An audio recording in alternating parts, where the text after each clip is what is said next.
If you want to be productive, you need to sometimes take a rest. Let me explain.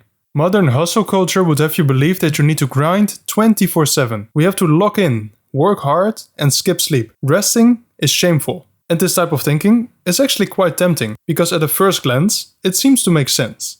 It is basically just saying that more effort equals more results. So, we try it out. And for some time, it might go well. We skip some sleep, but at least we get our work done.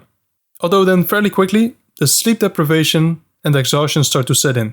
And we start to lose motivation and barely get anything done anymore.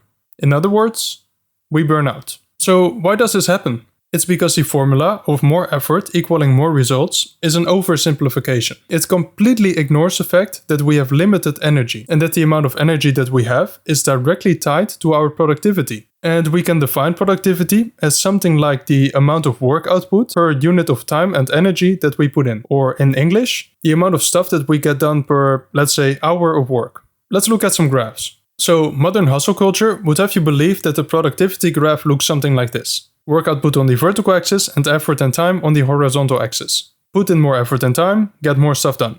So then it would actually make sense to work 24/7. But in reality, it looks a bit more like this. Let's say you start working on something. The first 20 or so minutes, you probably need some time to get focused, to get locked in.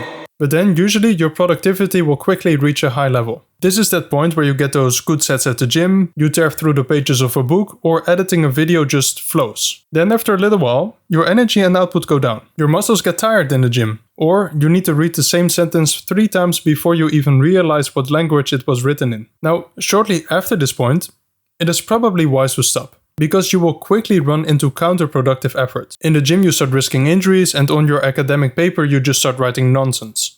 At this point, the effort is just wasted. So the takeaway from this graph is that we eventually get diminishing productivity returns on our effort and time. It makes no sense to keep working beyond that cutoff point.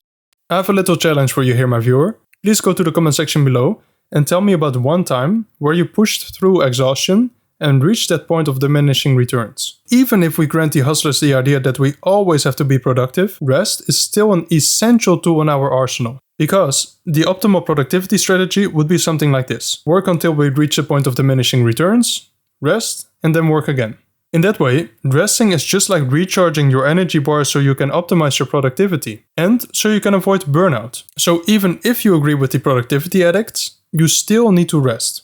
And resting can be whatever. Of course, having a good night of sleep is essential.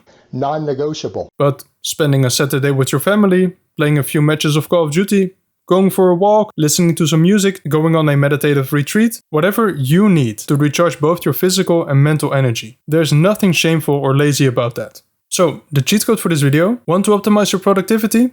Get some rest. Alright, that was it for this video.